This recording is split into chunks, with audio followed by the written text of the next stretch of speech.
Have you ever eaten the treats you offer to your pets? Why not? Afraid of what they contain? At Scout and Zoe's, we use premium, USA-sourced, human-grade raw ingredients in all of our treats. I'm Cindy Dunstan-Quirk, founder and chief dog lover at Scout and Zoe's. I eat our treats. Yes, really. They are pretty tasty. Do you know of any other owner of a pet treat company who eats the treats they produce? I consider my pups my family and only want the best for them, and that includes great treats made with human-grade, quality ingredients I trust. Safe for me, safe for my pups, definitely safe for your fur kids. Visit us at scoutandzoes.com for the yummiest treats, chews, and raw products in the universe. Because at Scout and Zoe's, your pets are our family.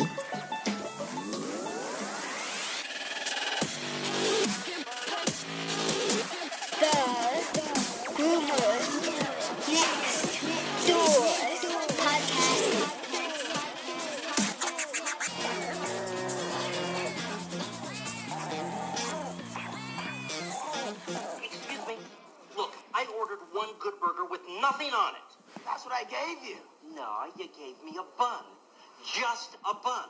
Look, there's no meat in here. But you said you wanted nothing on it. That's what I expected, a meat patty. Dude, a meat patty is something. You said nothing.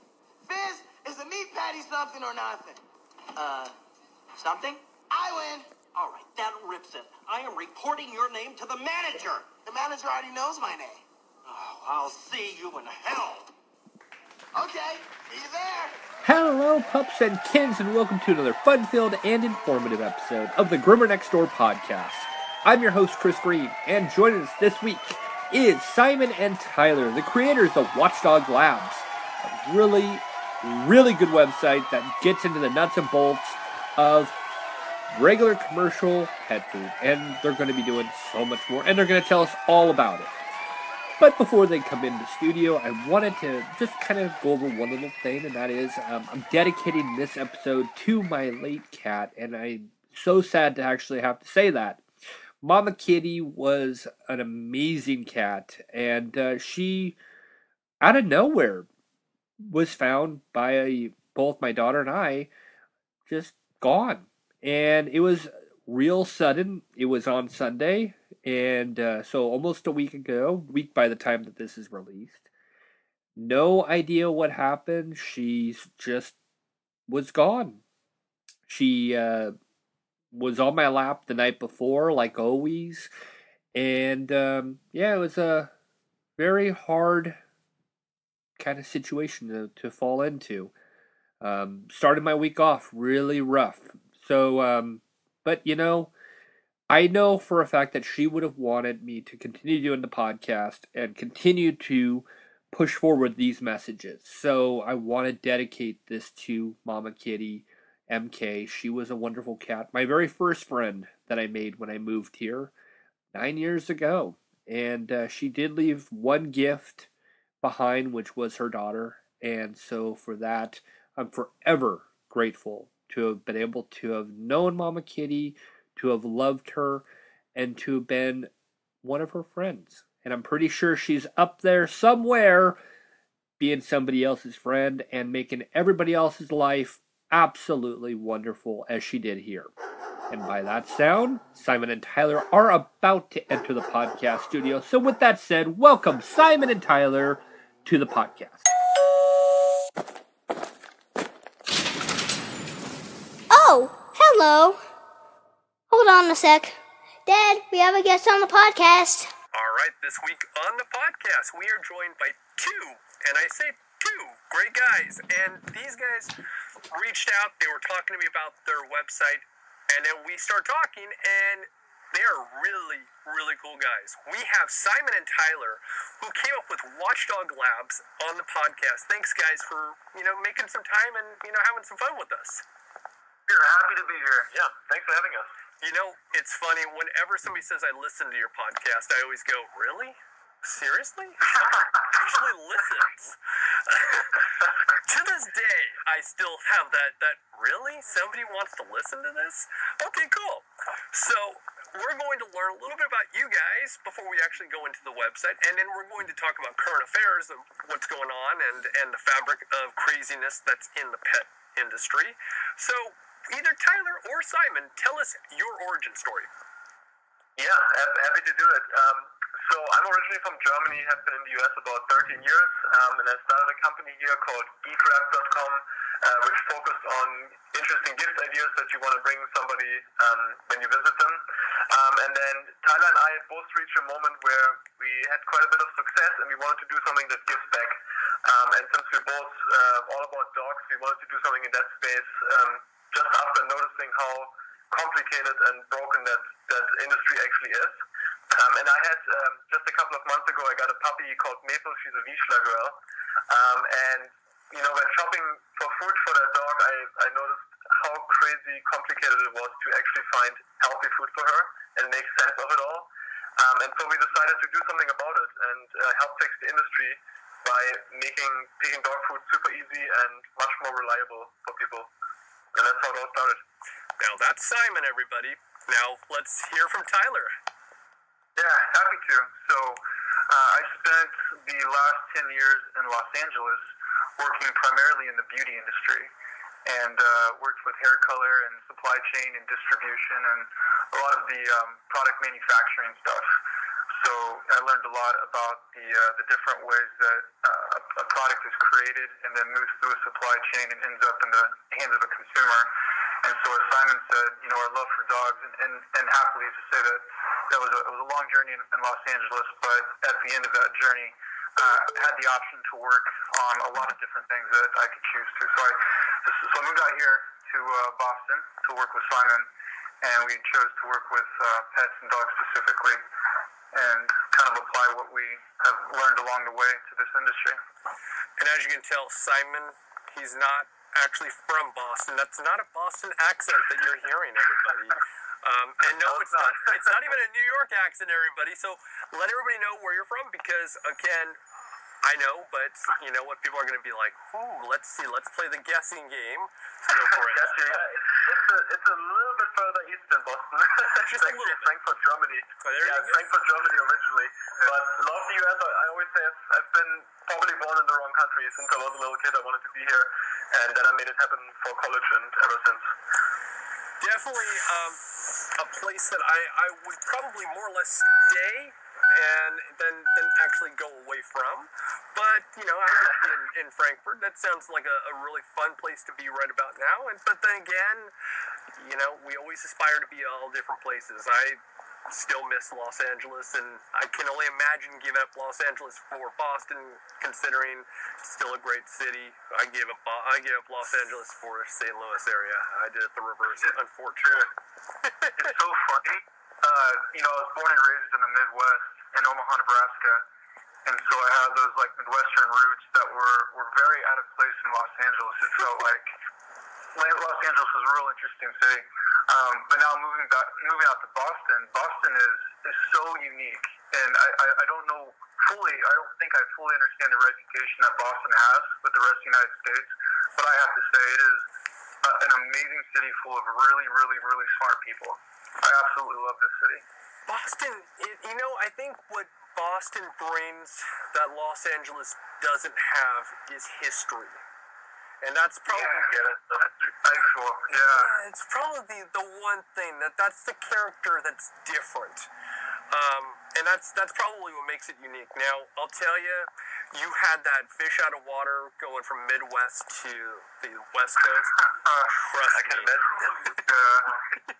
Yes, it was big fish into ice water kind of moment that I still to this day have never been able to capture. Which we were talking about that before, in our previous conversation of I don't know where I'm at. Yeah. All right, so let's go into the problem at hand, which is big pet food. So, what is, in your observation, the biggest problem right now in all of the different things that you've been working on with big pet food? Yeah, I kind of want to say at the start of this too is that I have a general feeling that people at their very nature are good, and that it's easy to classify or look at a company and try to identify that as an entity, but it's comprised of people who care and people who are good people who have good intentions, and it's sometimes the unknowns that end up creating the biggest problems in the industry, and we tend to focus those in on the names of the individual companies. In no way am I trying to say that they're not responsible for their actions. I just have a real positive, optimistic outlook, and I do believe that things will always get better. So when we talk about these problems, you'll find that we try to be a voice of reason and of logic and of clear thinking. With that being said, personally, this is me speaking, Tyler, I think that the two biggest problems would be the recalls that have been happening are an indication of the biggest problem, which is supply chain management and the quality of the ingredients being used and the oversight or lack of oversight in those ingredients, and then grain-free dog food and the potential risk that it may have.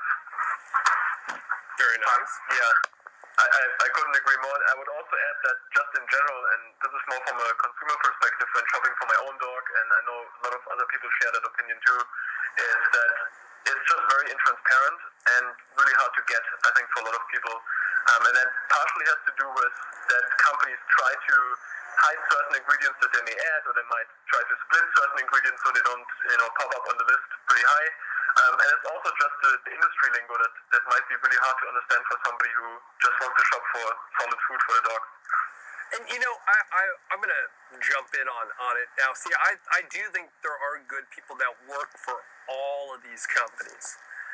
I would definitely go with the other side of it as saying, I'm not entirely sure that the top echelon are the good people. It's the people that are in the lower areas that really just want to do right. And I do think that pet parents, in whether it's aware or not aware pet parents, are all trying to do what's best for their dogs and cats. And a lot of them don't even realize it. That's scary. You don't realize it, and it's also so hard to get it right. Even if you know a little bit what to look for, there are so many options. It's so hard to tell which companies have what recall history, and if those companies are transparent, what they really use. It's just an overload of information that makes it super, super hard for pet parents to make a good choice, even if they care. It's really tricky. It is, and so that's why it's great that you guys are coming out and you're doing it, and I like the fact that you're staying in the middle ground. Obviously, with me, I'm a little bit more outspoken, just a little, and I voice my opinion on it a little bit louder, but it's kind of the approach. You're taking that different approach, which is probably more needed, especially in this particular conversation, where it's not, we're just going to point the finger and go with it. You're trying your best to kind of facilitate the problem and almost in a sense improve it. So that's definitely a good sign. So, if you don't mind me saying, something about that is really insightful, which is we as individuals, Simon and I, will not solve this problem alone. You as an individual will not solve this problem alone. It really does take everybody moving together. Yes. But the interesting part of solving the problem as a group is we all take slightly different approaches. And so you, in reality, because of your voice, and I don't just mean your amazing radio voice, I mean that your ability to be really, and I'll use the word aggressive, I don't technically mean aggressive, but your way of phrasing things may catch someone's attention that Simon and I wouldn't catch because we're not being as, we're being a little bit more, in the middle with how we try to word things. But you catch their attention, and then if they find our resource, they can navigate, into the outcome that we both want, which is that they choose a better option to feed that they can afford. I think that's the way of a really good way of putting it, is that we have to have different roles to play, and it is a very large community, and yet the sad part is this part, there's two sides. Obviously there is the side that's currently doing nothing and causing the issues, and then there's the other side of change that want to actually make transparency and put all this stuff out there in perspective. And sometimes You know, you have to have a big mouth, which, you know, I'm very fortunate to have been gifted this, and able to not be afraid to say what needs to be said. But what's great is that you have that middle ground where people can go, okay, maybe that was a little bit aggressive by Chris. Let's try to find a different way. And that's where you guys came out and you're like, okay, look, we can kind of facilitate the aggressive side, which I love being called aggressive. So trust me, I don't. That's go with that. I know you're worried about that, but I'm like, I love aggressive. That's an awesome thing to be called. Yeah, but I mean, Chris, who can blame you for being serious about it? Because I mean, just lately, the last few weeks, it's been crazy. It's been really scary how many recalls there have been, how many dogs have fallen ill, how many dogs have died. That's serious. Like, each one of those cases is a real dog with a real family, and it's absolutely tragic. And I think, you know, you're totally justified in bringing attention to that. I totally agree. Well, you know, I guess in a sense, and it's the platform. If you're aggressive, it's more or less, I care about the dogs that have been victimized by it. So in a sense, I have to be more of that voice for them. And then there has to be that pendulum where it's like, okay, I can be aggressive, but there's somebody out there who can put a better perspective on it and be able to articulate it into that way to take that aggression and that frustration and say, okay, well, here's the formula of what went wrong. And so it has to be done. No, it's funny that you put it this way. Like, in one of the first conversations that Tyler and I had when we were planning Watchdog Labs, we kind of put it in a similar way where we said, like, look, you feed your dog, and your dog is a happy little guy, but at the end of the day, the dog doesn't really have a voice. It can't really tell you, hey, my stomach is hurting, or hey, this doesn't feel right, this doesn't smell right. Yeah. So it's so important to help people understand this topic better and help educate people. And at the end of the day, though, in our view, it's their decision, and we're just here to help. Exactly. And you know what? We had this conversation last week where I said, we're never going to change everybody. And really, out of 10 people, you might be lucky to change one mind. And yet, out of the other 9, they're going to say, look, my father, my grandfather, my great-grandfather, they all fed this brand, and now I do too, and I'm not going to change their mind. Okay. Yeah. Okay. So that's the hard part. I do want to make sure that we cover a particular point, and I will say, as it relates to some of the recent recalls, I've been spending a majority of my time with actual pet owners who have been personally affected by it. So again, I am a very positive person by nature, but been surrounded with a lot of really heartbreaking stories the last couple of days. So my mind is really on this particular Hills recall, and then the process of a company becoming what it is today. And I when I interact with some of the people in the groups, I can see that they are clearly they're beyond upset, and that anger, it does really resonate into, I mean, like some grand statements, such as there are no good pet food companies, there are no good options. You know, we have to only do X, Y, and Z if we want our dogs to be safe. And I think that these are reasonable jumps to conclusion that you can make when you've been so deeply wronged by a company that proposes that it is based on a set way of thinking, and your vet believes in it and it's sold to you under a particular way of thinking. So I kind of want to talk about that a company starts off one way, and then over time it does evolve into different things. And this ties into a little bit of what you're saying, is that there's different people that comprise the company, and those people are sometimes part of different organizations, and you have companies who have shareholders, and you have all these different interests that go into something. I just want to make sure that when we get a chance to talk about how a food company evolves over time, especially after, say, it's acquired by a larger company, and how some of these things can be used as heuristics to make decisions when there is a lack of transparency in the final product itself. And see, that's the hard part. Now, what can you actually tell us about different conversations you've had with, and I'm going to use the word victims because they are the victims of this recent recall? What's some of the things that you've heard and some of the stories that you've been told that you can share? Yeah, I'll say as much as I can. I won't share names without obviously giving me approval to give their names. There are certain Facebook groups, and I think there are a couple big ones now that have kind of grown over the last couple weeks. I wonder what would be most interesting in this conversation. Like, the individual stories have been really interesting to me, and the process in which some of these dogs pass. Man, I don't even know if I can actually talk about it and maintain a composure because of how unsettling it is, the process, and where the trust was put and how the trust was broken, and then the follow-up in which, something obviously had gone horribly wrong and needed to be corrected, and there was the appropriate measures were not taken to make it right, if that was even possible to do.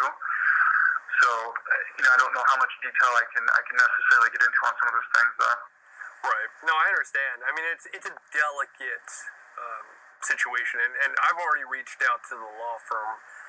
They've actually been quiet, which is kind of surprising. I think they're still getting all their ducks in a row before they can even say anything. Normally at this point, they're a little bit more responsive. So I get it. Now, from what I've gathered is that Hills was aware of this elevated vitamin D and still did nothing. And that's the ground that I've been led to believe. And then finally, they're forced by hand to actually do something, but it's a little bit too late. It's upsetting. Yeah, I mean, it's definitely tragic how many dogs had to die before. Well, one of the really sad things that we heard in a lot of stories was that owners who fed this food, their dogs started getting sicker and, losing weight, losing their appetite. So the natural thing to do is just give the dog more food because it's losing weight and, it's not eating enough. And that kind of just exacerbated the problem. And you can imagine how the dog owner feels after doing this for a week or two or three, and then the dog tragically passes away.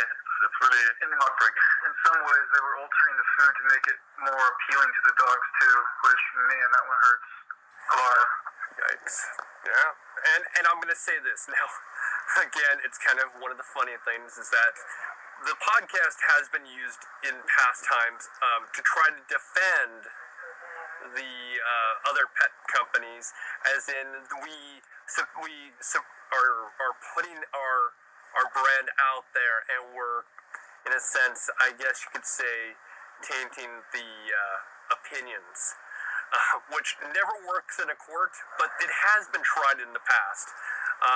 And I always find that to be very funny that they think that this is such an influence that a big pet food company can use this as we can't have a proper trial if they're putting this information out there. Yeah, you can. Here's the facts. Here's the stories. Here's what's going on. This is what you guys did.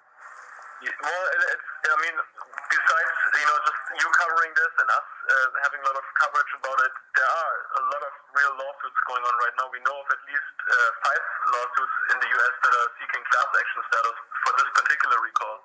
And I wouldn't be surprised if that number goes up quite a bit. Yeah, hard to get a number on it, but I've heard as many as 7 as well. Yeah. So. Which is still very, very low. And I guess in some sense we should really realize that the lawsuit really was only filed a few weeks ago. It's not like this has been, filed 6 months, 3 months, 2 months. It's literally, I think, a month at most. So yeah, and we're just a few days now after the recall actually expanded to even more foods. Yes. It's definitely an ongoing story. One of the biggest questions, I'm going to leave it as an open question, and it is, have all of the foods that need to be recalled been recalled? That's the question right now, I think. Oh, man. Boy, that's a great question to leave with everybody. And you know what? I think a lot of people would say yes. I think the FDA has done everything they can, which again, I'm going to be that aggressive voice and say, no, there's not. And then just kind of leave it to that. So I'm going to answer for that one and leave everybody the opportunity to come to their own. But if you have it at home, it's definitely worth checking. Simply because, even if the FDA is doing the best job they possibly can, there might be, who knows if there's, still food on some store shelves. I kind of doubt it, but definitely at home. Who knows? Yes. Yeah. That's a great point, is that this stuff is made and it's put on shelves for months, sometimes longer. And then finally it's taken off, and who knows where it ends up from there. It can be donated to a nonprofit, which is another thing a lot of people don't realize. Yeah, or a shelter. Yeah. And so what the companies will do, big box stores, is that they'll write them off as donation, and then it goes off to a nonprofit. So these different bags of who knows what's could be sitting somewhere in some storage unit, in some pantry, in someone's house, and we're just it's just sitting there as a ticking time bomb. Yeah, scary, scary. And you think to yourself, okay, well, it's food. How is it going to go bad? But when you even analyze it, majority of this food is already bad by the time you've opened up the bag. And then if you put it in those plastic containers, that fat that they spray onto it, it just breaks it down quicker, and it's... Something Simon and I have talked about a lot is the actual storage of this food, and the things that can, once the oxidation process starts to happen, the breakdown of the food and what can grow. I mean, you don't necessarily need to be a biology major to understand what can happen, but even then, it's still an educational process, and everybody is obviously, we live very, very busy lives right now, so it's rolling up the bag, it's not enough. You really do need to seal it. It really does need to be protected from oxygen. Yeah. Oh, yeah. Oh, most definitely. And that's why a lot of people actually take them out of the bags and put them in those plastic containers, and they it has a little latch on it, but that's still not, it's not. Yeah, and then you run into the problem if the food gets recalled, you don't really remember anymore what the specific product was, when did you buy it, what was the barcode, and so on. It can get really tricky for owners. Yes, and then you have really no way of going to them and saying, well, hey, I bought this from you. Well, where's the bag? Oh, I threw it away. Yep. Yeah. You have to have your own independent science test. Can you just imagine, being in your spot, you get this. Can you imagine just doing your own test at home, and then you find out what's in there and all the different things that are actually harmful? Oh my God, just one of the crazy.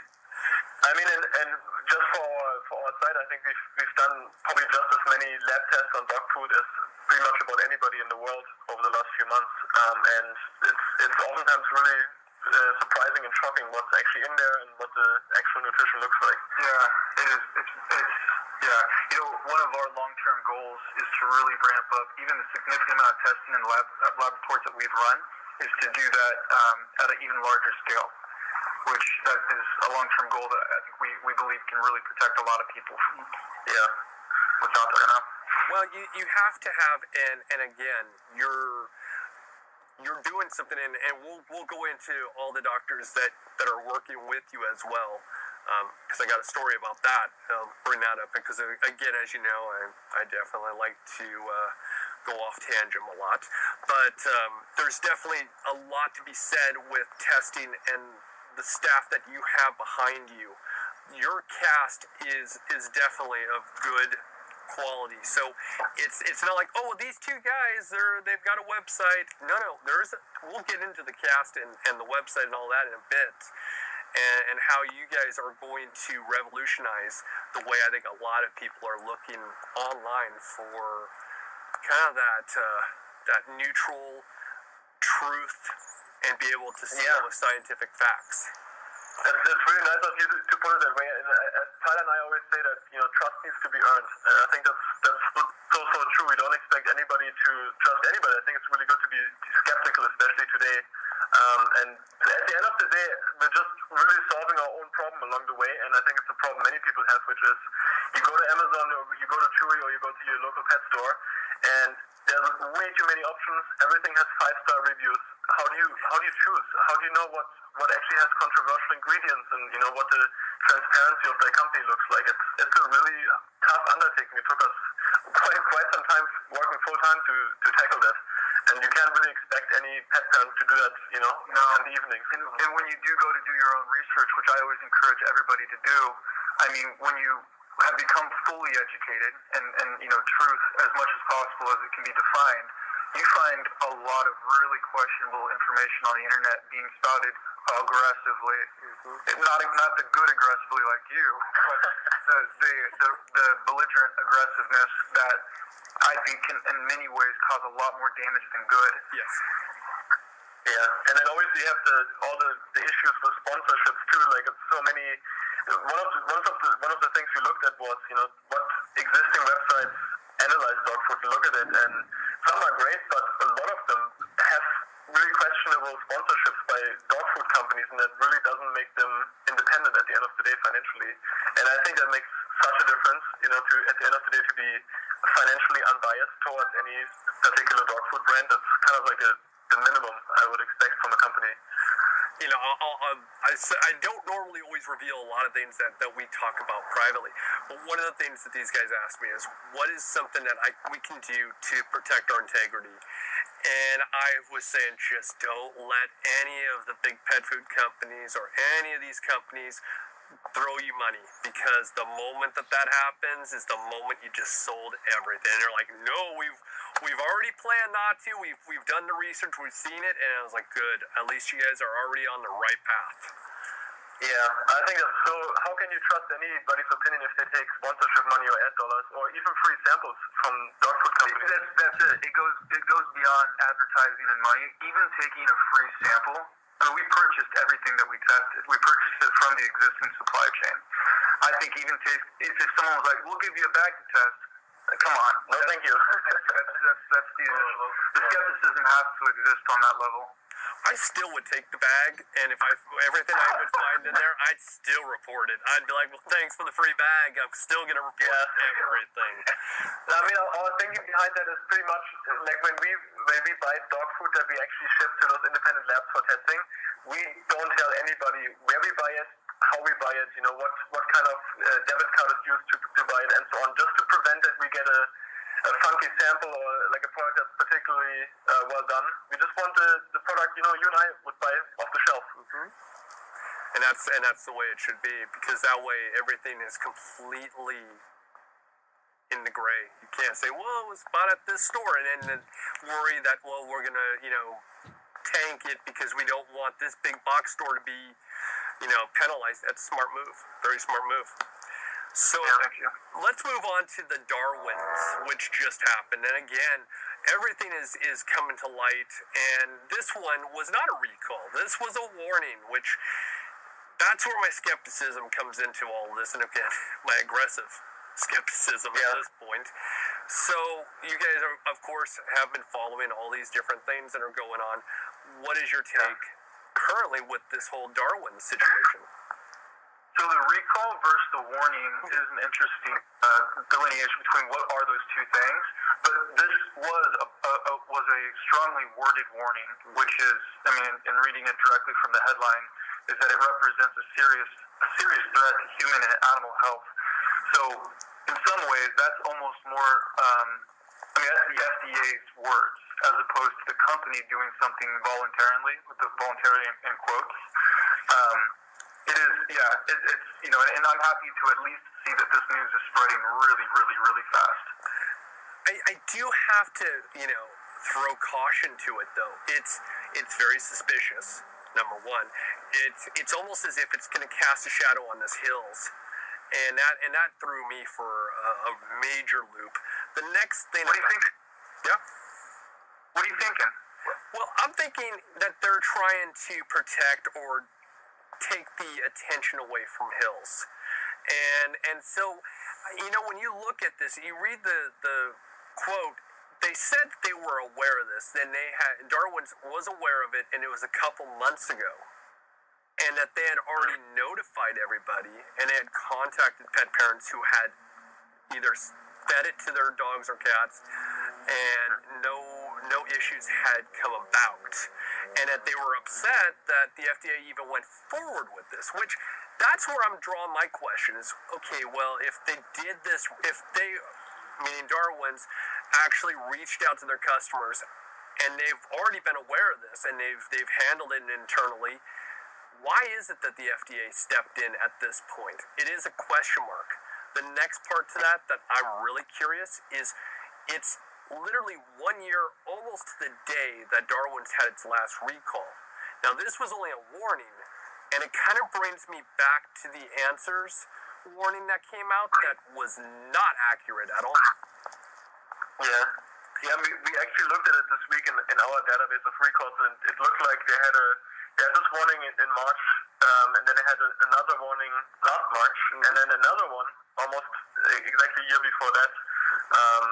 And I think the previous one was December 2017, and another one February 2018.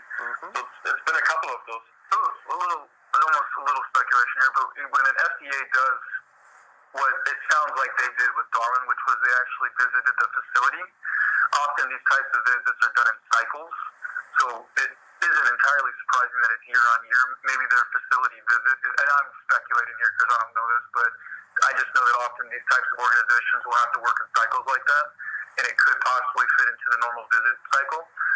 But also the same issue every time, which was Salmonella and Listeria in the raw time. Interesting. Yeah. Let's be really clear. It's potential for Salmonella and Listeria. Well, I always say that the FDA's favorite child is Salmonella. When it comes to anything that's raw fed, their favorite child is Salmonella, and then their second favorite child is Listeria. And it seems that that's the only two things that they ever hit every one of these companies with. It's like, okay, that's a little suspicious. Yeah. I mean, it's definitely on the other hand, a lot of those smaller companies do handle a lot of raw meat. So sooner or later, something like that can come up, and it's not necessarily a sign that the overall company is bad. Period. Yeah. So some of these are just things that you have to be aware of when feeding different types of food. You get all of the benefits, and you got to manage the risks. And you talk about the difference between raw feeding and kibble feeding and at-home cooking. None of them are without the risks, and all of them have different profiles for benefit. And this is where it comes into the individual to make the decision what's right for them. But I see your bigger point, Chris. I do see what you're leaning into, and I think that what is extremely important is that we ask questions, and even if those questions don't have answers, it causes people to think. And that's what's the most important, is to not blindly just make decisions based on what you heard, but ask questions. And see, why is it year on year? Why is it the same things? Why is it, what is causing this pattern to exist? Yes, and I'll take it one step further when it comes to all this. I have reached out to the FDA before, and they refused to talk. They said, well, we'll give you a quote. No, I don't want a quote. I want to hear from you.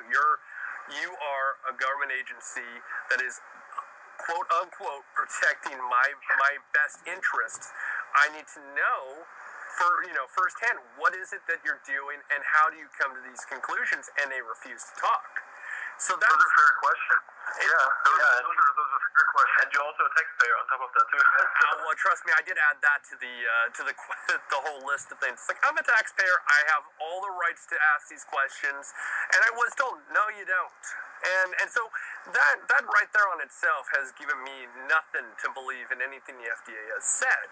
And of course, to throw out the only two things that you ever will use, which is Salmonella and Listeria, it's a question mark. And we did a whole thing on Salmonella with Dr. Koger. And again, we're all likely to get Salmonella just with our own food, by preparing our own food. If we're going to get it, it's not probably for raw feeding. It's probably just something that's going to happen while we're in preparation. So it's like, this is ridiculous. I have my 10-year-old, who at the time started when she was 9 or 8, when she was putting raw food together for our dogs. She never had Salmonella issues or Listeria. And she's was under 10.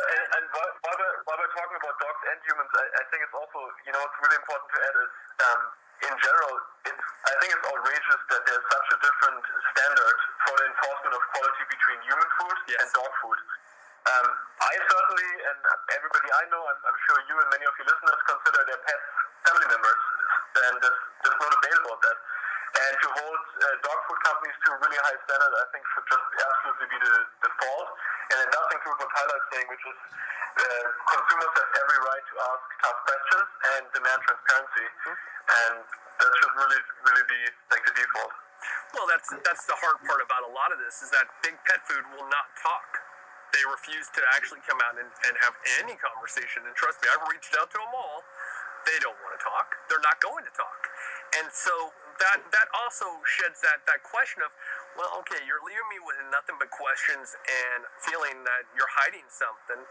Well, if it seems like it, if it walks like a duck and it quacks like a duck, well, guess what? It's probably a duck. Yeah, that lack of communication.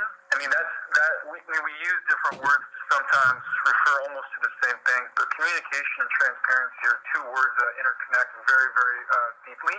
And the lack of communication is the lack of transparency. And so when there is a lack of communication, that's partly where we start to come into play, and we try to provide a level of transparency through science and testing and research that may or may not be communicated by the larger companies. And that's the other thing, man, is there's money involved in this too, and they're running a company, and so talking to you it feels dangerous and risky. So that's not necessarily something that they're going to take that risk in doing, and I don't agree with it. I think that now more than ever, transparency and communication is what is most needed by these large companies if they ever want to even get a fraction of trust back with consumers. Well, they have a media relations department. I mean, they're not going to media marketing. You can say media relations, and you can interchange that word with marketing, just like communication and transparency. Yeah, so, and you know what's funny is that all of them have both of those departments, and yet they still stay quiet.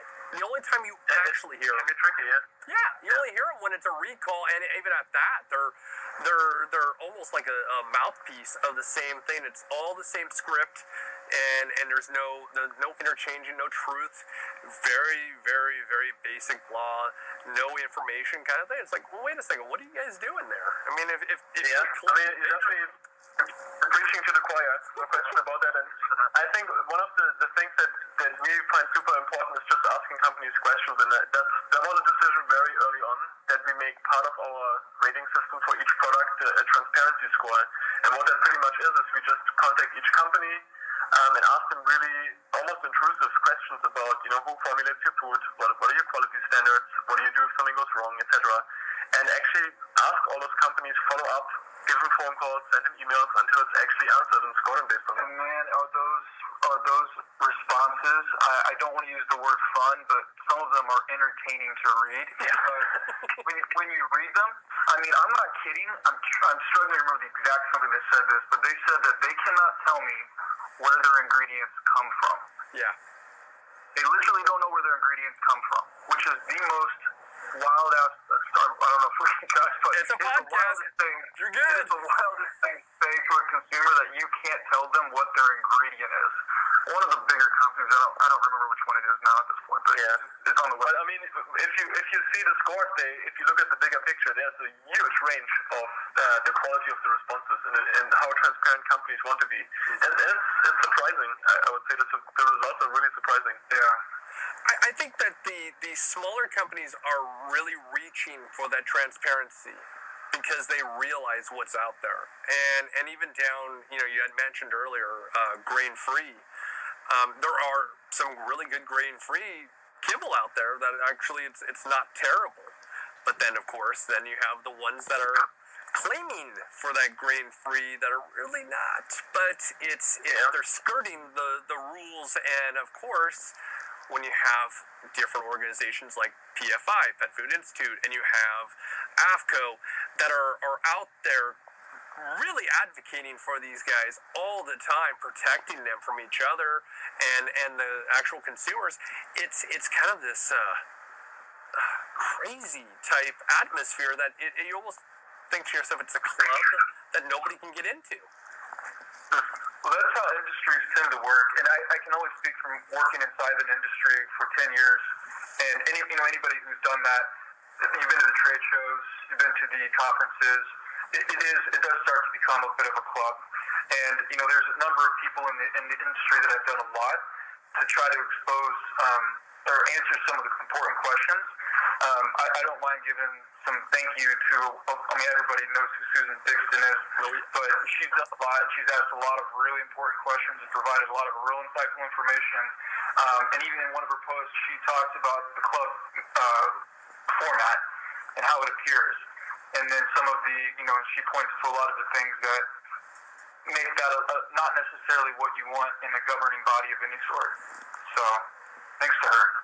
Yeah, I still say to this day, and I told you guys this last time we talked, anytime I talk to her, I'm still to this day just absolutely scared to death of her. She's just so... She's a brilliant woman, yeah. She's brilliant, and I always feel like I'm going to say something stupid.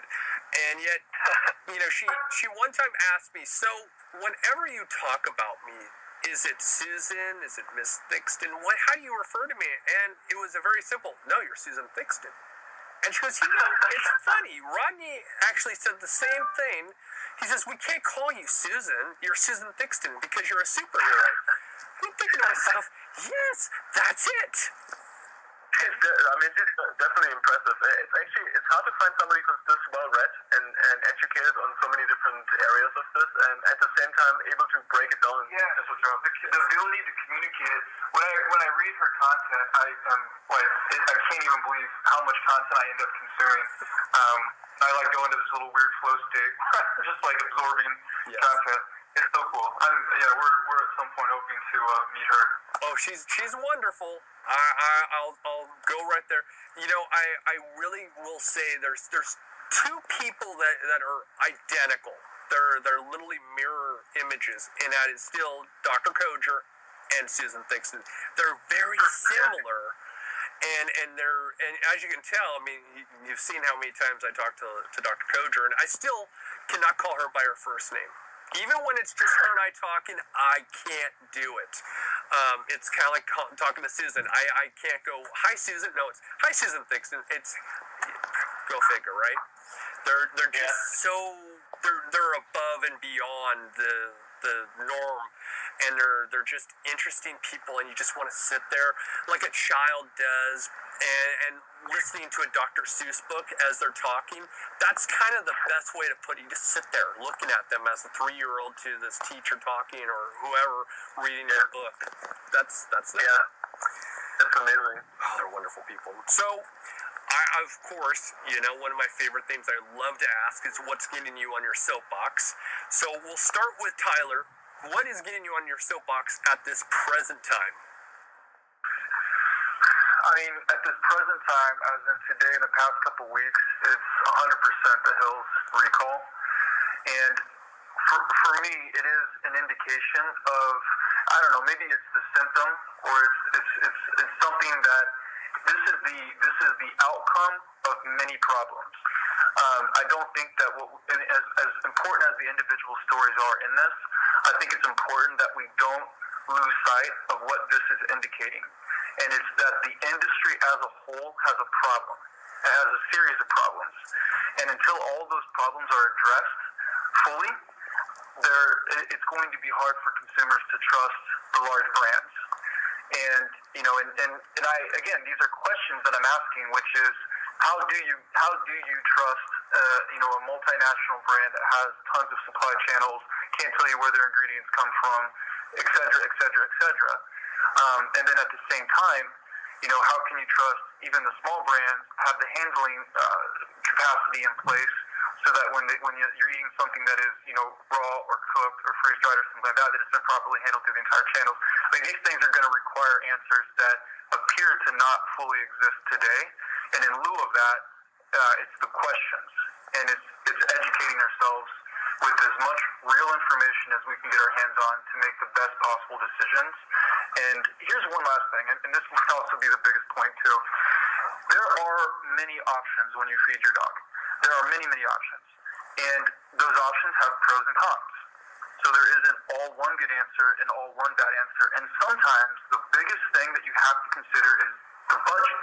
And that's an unfortunate part of reality for almost everybody, that it is the expense in feeding that you have to really be aware of.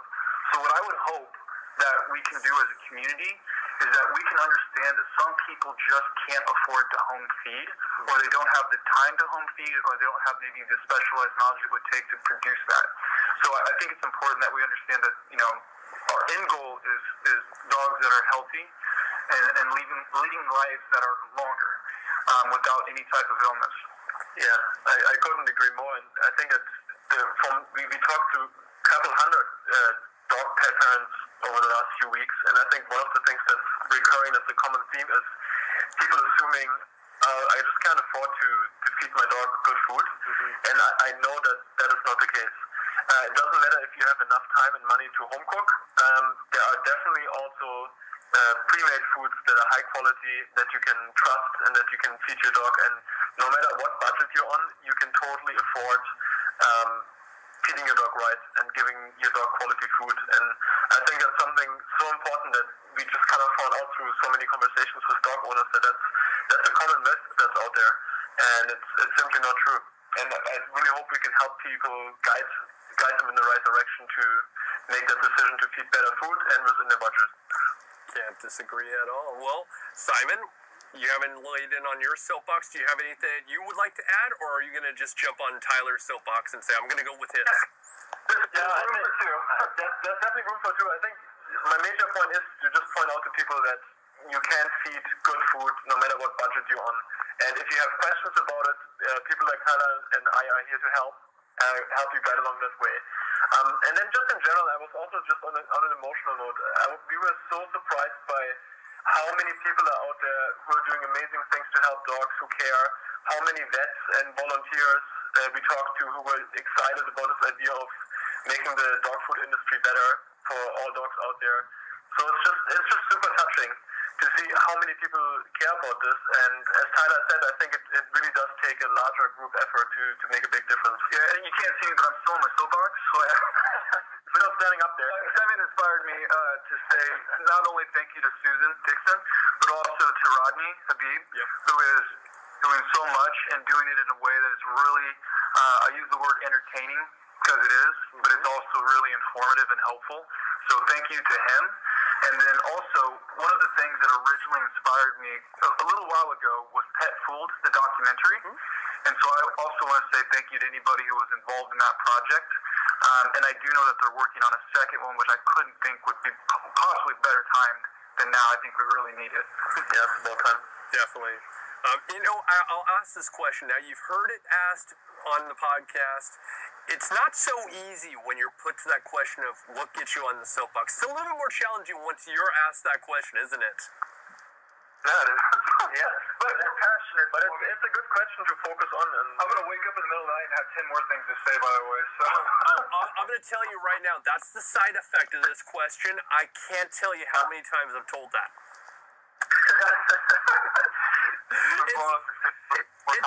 It's kept people up for at least a week, where people are like, every day I'm coming up with things I should have said. Exactly the same comment. I'm like, I love it. That's my favorite. So you get to live with that for a little bit, but that's what I love about it. So, all right, now we've really dove into the issues of what's at hand. So then, now we can circle back to what you're doing to actually help it. So we know that there's a problem, and I would go with, in the metaphor, I would say our situation in the pet food industry is more like the Titanic. We've hit the iceberg, and it's taken on water. I'm starting to wonder, do we just pretty much throw the ship out and jump on a lifeboat and find other alternatives, or is there a way of salvaging this ship? And so you guys have come to this conclusion, well, we can salvage the ship, and here's how. We have Watchdog Labs, we have this website, we're going to get this information out there, and we can right the wrong. So, I loved the open. You made it very simplistic. You didn't have to overcomplicate, which, you didn't do like these kibble companies and their ingredients where you didn't understand it. You start with your drop-down bars. You have the breed size, which is very good. The age. But the one that kicked me, and I was like, smart move, was budget.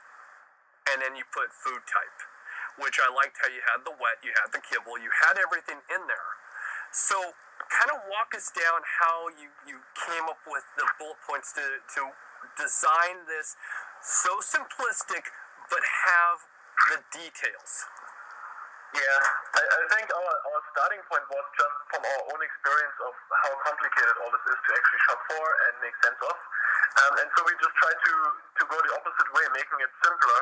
And then we just had a ton of conversations with different pet parents, just asking questions of how do they shop for their food, what do they look for, what are they interested in knowing about it. And the conclusions were always the same. Everybody wants to find a reasonably priced, high-quality food that's awesome for the dog.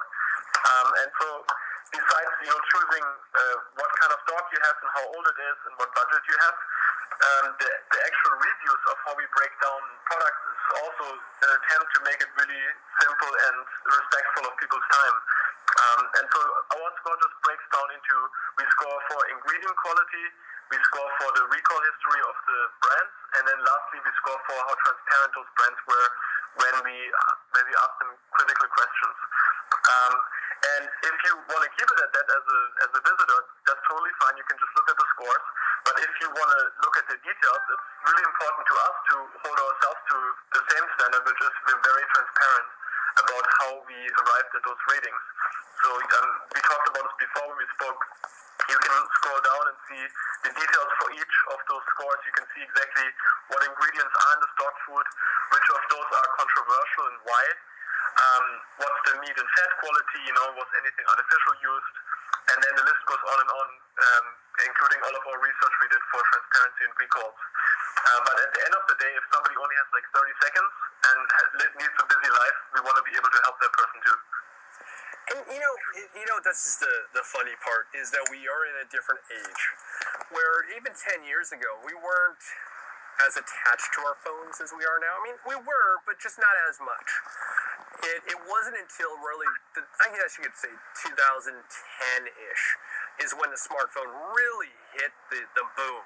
I remember the very first smartphone that I had was in 2008. It wasn't really that great, but we weren't using it like a laptop every day for everything. Now, our phones are attached to us, and we really, honestly, can't live without it. So, I get everybody's busy, but when you're breaking it down, I mean, what would be more advantageous? To go to your website, break down your dog's food, or find out what your friend is having for lunch on Facebook? That's a good way of putting it. It's just we consume so much, and I think that in some sense we can get rid of some of the things that we're consuming. I mean, what's going on with different celebrities? Who cares? Let's focus more on what's going on with not only our dog's food, our cat's food, our food, making sure we're healthy. I mean, it's not like we don't have everything at our fingertips. That's what really catches me. Yeah, it's true. And it's also just about organizing the chaos that's out there of all the information that's flying around, making all of that a little bit more accessible and more approachable, maybe. Yes. And here's what really gets me with you guys. And in a good way, of course.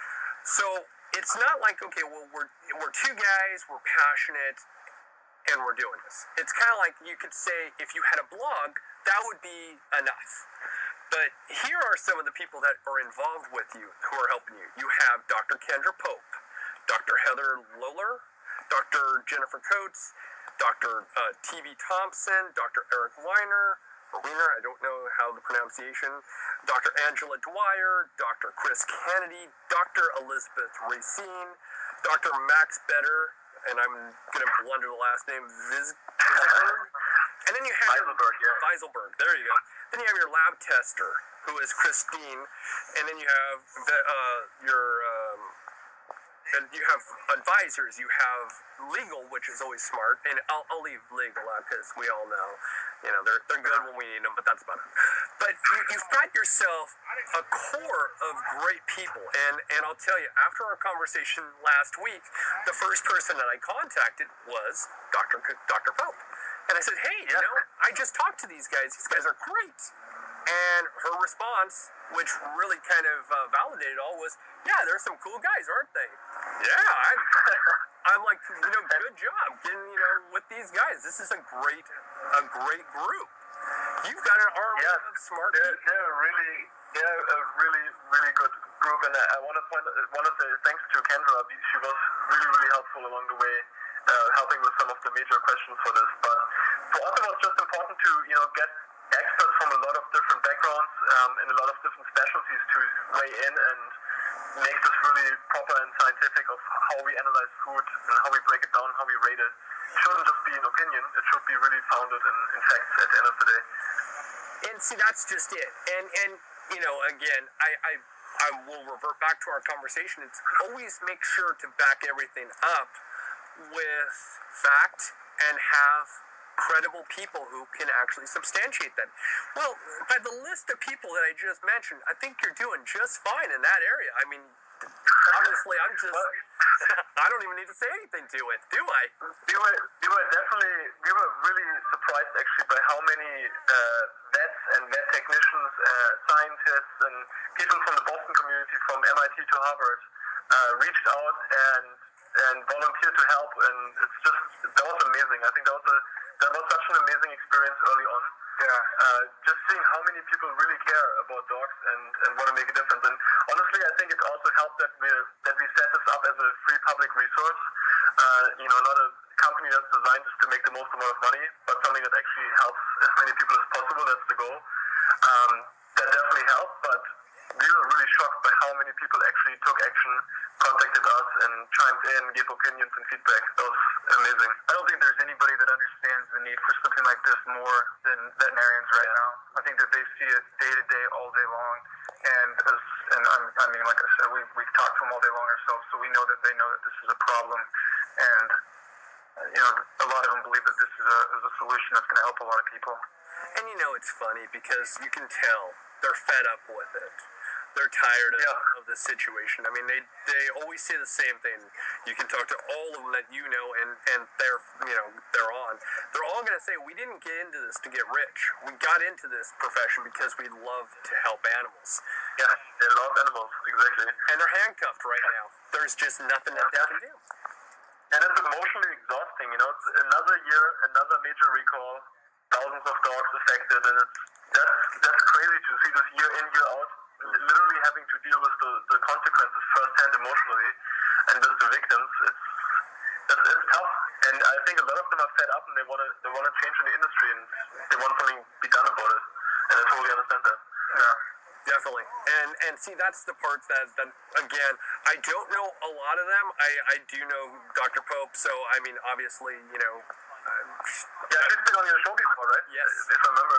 Yep. Yeah. She has. And actually, I have to get her back on because, once you guys are off here, we'll be able to talk about you guys. And I would say behind your back, but you can hear it. So it's, We'll listen to it afterwards. Definitely.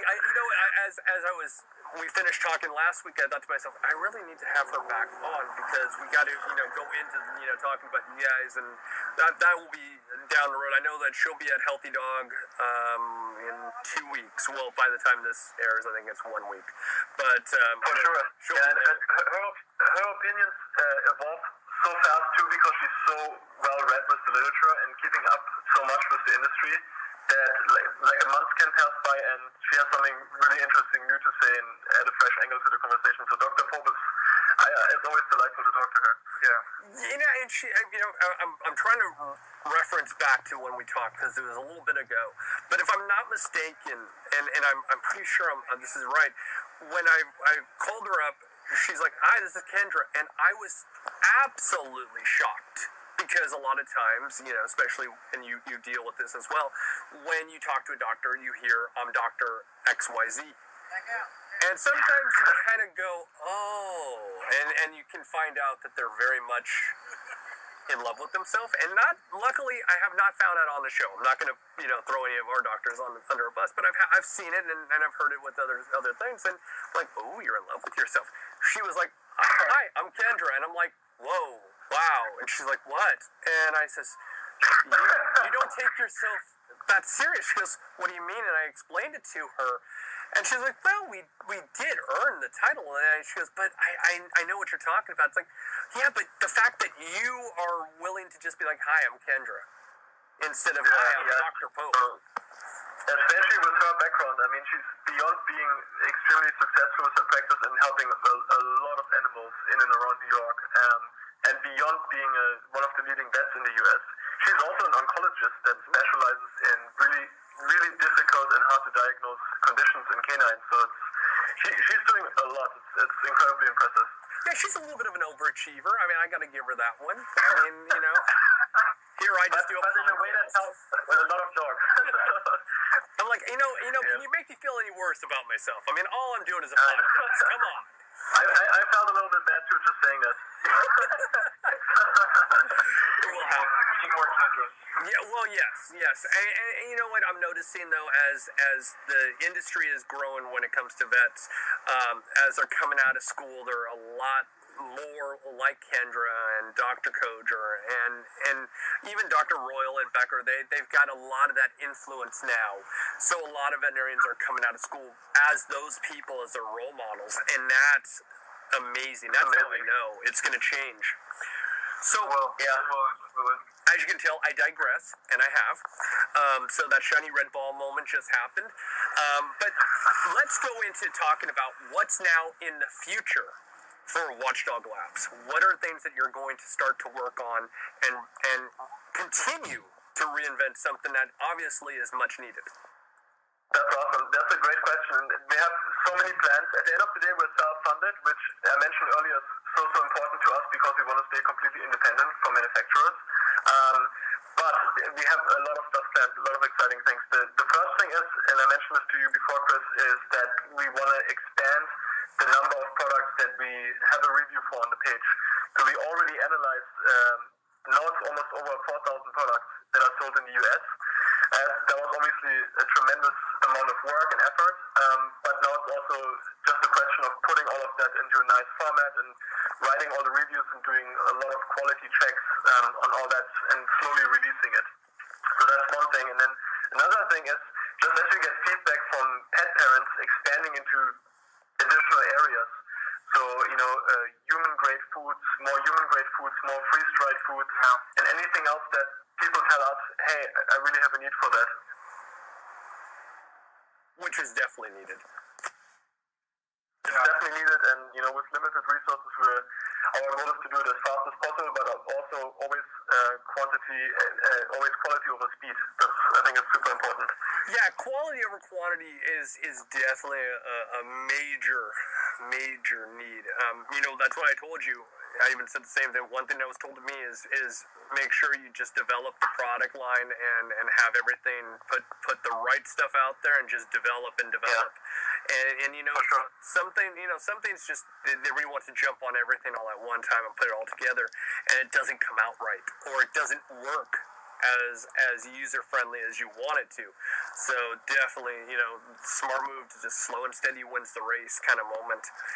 Yeah, and just having a lot of conversations too with pet parents that reach out to us. In those conversations, something that I've started to see with the Hills recall and the people who are taking the time to kind of lead a lot of the conversations. I was saying today that the efforts that they have are causing this echo and this reverb that's causing more people to ask questions and make better decisions. So when we publish something on our website, we think of this as, regardless of the number of people visiting now, we know that number is growing daily. And the more people that interact with this, technically the more and more and more important it becomes. And we also know that if we put out good quality information, people are going to share it with other people.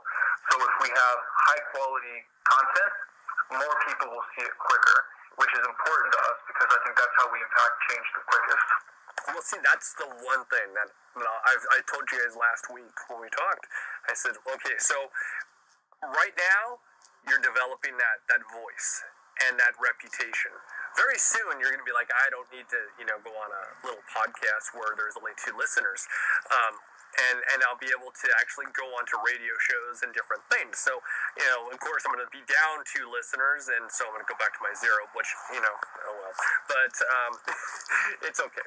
But you guys are going to develop into this powerhouse resource that everybody's going to be wanting to talk to, wanting to actually engage with, and that's going to be your next stage.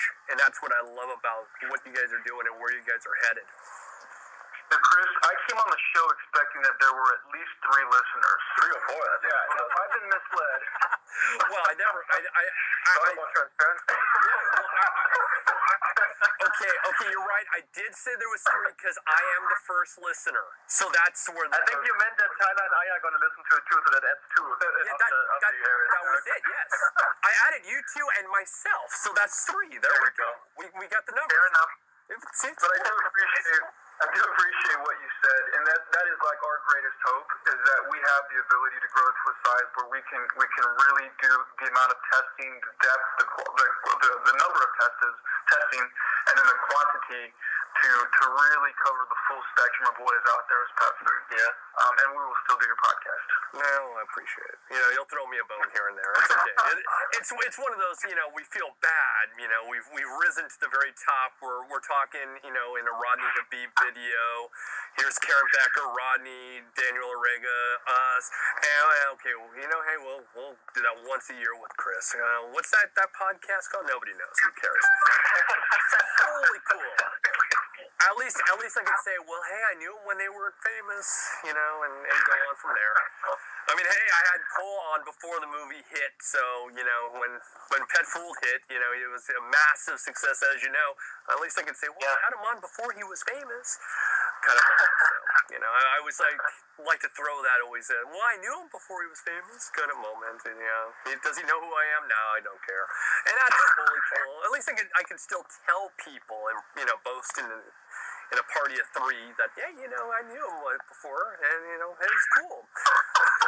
Well, I knew Simon and Tyler before they became famous, and they've been hanging out with Susan Thixton, and look at, he's got another video with Karen Becker. Yeah, it's cool. It's totally cool. It's totally cool. I'm fine with it. I'm fine. It's okay. It's something my therapist and I will talk about later. We're all good. So, as I continue to digress and have fun with all this, what is it that we haven't covered that we actually need to cover before we actually sign off? That's a good question. I mean, in general, we're just really excited to hear back from pet parents about just feedback. Do they like it? What can we help them with?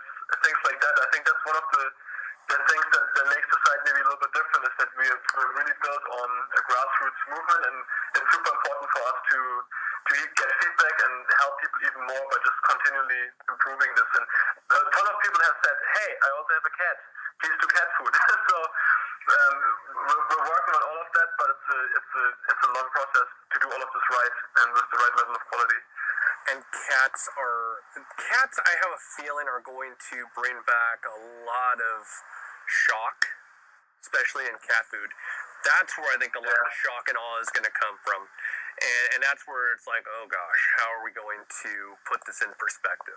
Because that's a rough one. And one thing that I was going to topic on is, especially with the Hills situation, a lot of these dogs, as you were telling the stories, they might have been losing weight or not eating, but with a dog or even a cat, they're never going to show that they have any kind of illness because they can't show weakness. It's part of their DNA. So it's really hard. It's almost they're lying around with this ailment, and you think that they're happy or everything's good as they're in pain, and that's part that really upsets me, is especially with all of the victims in this recent situation. It's these poor dogs, they suffered, and their pet parents didn't even know. Yeah. It's rough. Very true. Very, very true. Well, I guess we ran out of time. I'm taking it because, you guys are off to be famous, and, hey. Well, Chris, I want to end on a positive note, because Simon and I are deep optimists, and it's part of the reason that I think that we choose to tackle a problem that seems so huge, is that we have a never-ending constant persistency towards an optimistic outcome, and we believe that there is good, and that people are good, and that good things will happen. Yes. And so and we want to draw all those people in to us as much as possible. So if you are an optimist, work with us, help us to make the industry better as possible. And I think, again, with all joking aside, I think you guys are doing that exact movement, and that's again what's needed. You have people like me who wants to say what I have in my front of my mind and just blur it out, But at the end of the day, you need somebody who's going to say, okay, this happened. Let's kind of dissect it and find a positive resolution. And that's not something I can do. So we need you for that. We're happy to help. All right, guys. Well, I'm Chris Green. Have a fantastic week. Bye-bye, everybody. Okay, gotta go in my bedtime.